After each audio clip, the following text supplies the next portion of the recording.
Through the first half of the legislative session this year, Senator, several issues that are still on the table, several issues undecided. Among those are some that Health and Pensions Committee heard a couple of weeks ago. One of those deals with what is known as the heartbeat bill. Yes, Missouri is really a strongly pro-life state, and I think has grown even more pro-life considering the things that are happening in other states where full-term children are being aborted and some even surviving the procedure and then being left to die. And people find this shocking, and we are committed to protecting life. So the heartbeat bill went through the House and has come to our side, and I strongly suspect that we will pass it. It may not come up until close to the end of the session. I'm sure that there will be some who don't want to pass it, but I feel my prediction is that we will pass it. Another bill that's been making its way through, and this is an issue you've talked about a lot the last few weeks as well, and that's the question of Medicaid. You know, Medicaid is something that does have good points to it, but the bad side of it is that it has just exploded in growth, nearly doubling in the last 10 years, and if left unchecked, will absolutely consume the entire budget. So it's an issue that we have to look at. We have to determine how we provide those resources to people. I think that we have to look at people who are considered eligible for it, but perhaps maybe,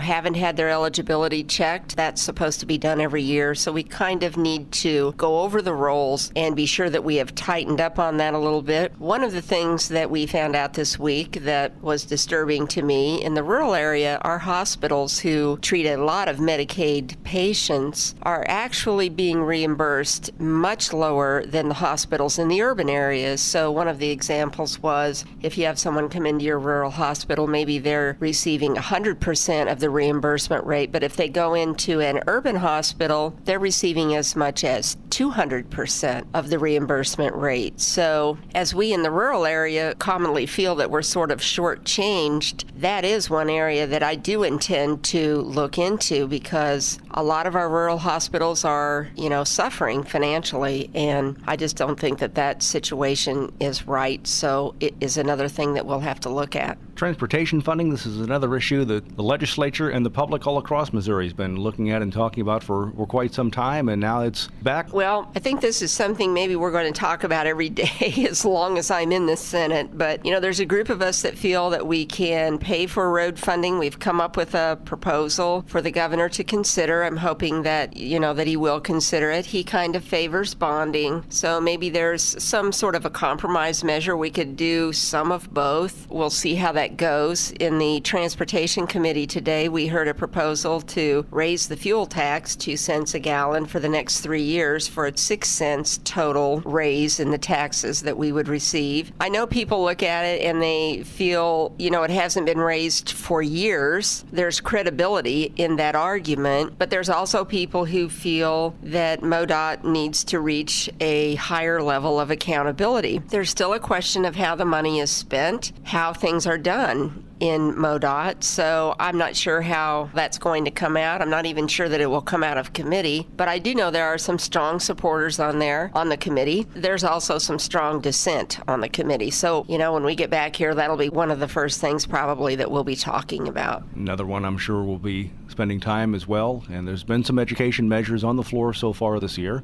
and charter schools have had a lot of time as well.